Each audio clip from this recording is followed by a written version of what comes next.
Je m'appelle Alatou Dem, je dirige les céréales de Tatam, nouvellement appelées céréales de Tatam parce que ça s'appelait Danaya Céréales. Le salon nous apporte premièrement la visibilité parce que en tant qu'entreprise africaine, on est connu surtout dans notre pays, mais la visibilité du salon est à l'international et les médias permettent aussi de transporter nos produits ailleurs. Donc nous venons principalement pour ça, pour faire découvrir toujours nos produits aussi aux Maliens qui vivent ici et aux Français en général, parce que ce n'est pas que les Maliens qui viennent payer nos produits. Et en plus, comme nous vendons aux grossistes, nos produits sont un peu partout en France, mais pas sous notre nom forcément. Ça permet aux consommateurs de connaître nos produits sous le nom céréales de Tatam. Beaucoup de marques blanches. Parce que vous avez vu les emballages que nous avons. En Europe, ici, parfois, c'est difficile de pénétrer le marché. Et si on n'a pas un réseau bien vaste, c'est compliqué. Donc, nous, on s'est spécialisé dans tout ce qui est export à travers des intermédiaires.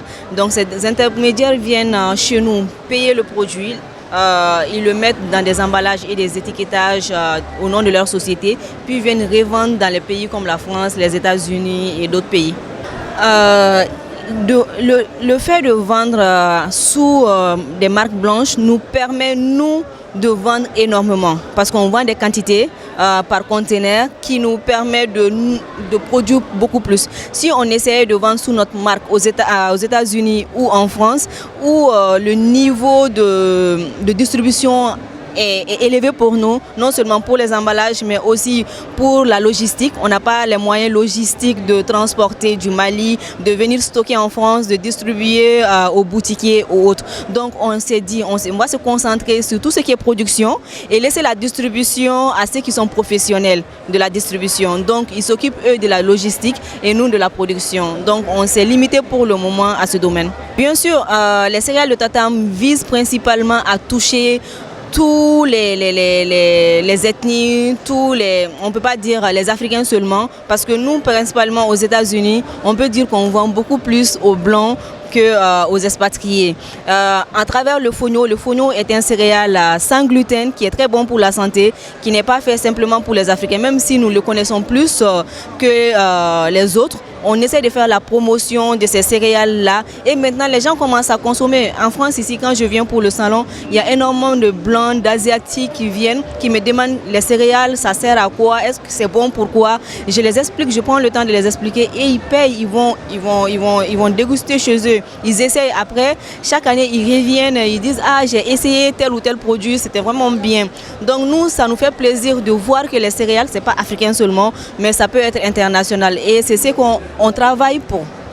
On essaye principalement parce que heureusement aussi pour moi, je suis invitée à pas mal de salons. Le salon Le Cial par exemple, je viens chaque 2 ans. C'est pas un salon simplement fait pour la diaspora, mais c'est un salon à l'international où il y a tous les continents représentés. Là, on est dans le stand, on est contacté par des distributeurs du monde entier. Donc ça se résume pas seulement au monde africain. Nous, on est beaucoup présent sur les réseaux sociaux, on est présent aussi avec des partenaires qui nous soutiennent, qui parlent de nous. Donc tous ces petits réseaux arrivent à nous faire connaître au grand public. Je pense qu'il y a du travail à faire encore, énormément de travail.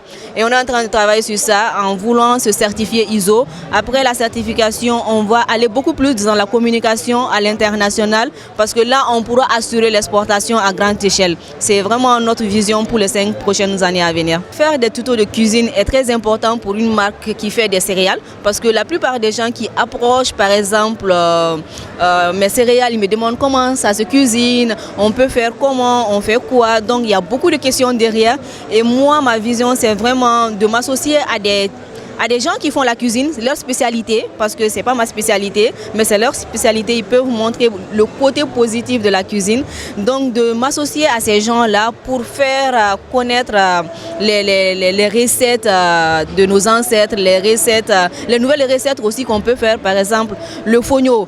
Dernièrement on a vu sur Facebook la salade de fonio, ce qui n'est pas courant en Afrique. on ne fait pas de salade avec le fonio, mais la nouvelle génération arrive à mettre des nouvelles recettes de ce genre sur les réseaux et ça pousse beaucoup plus les consommateurs à consommer nos produits. Ne vous en faites pas, il y a beaucoup de projets en cours. Je pense qu'il y a du travail à faire pour les céréales maliennes.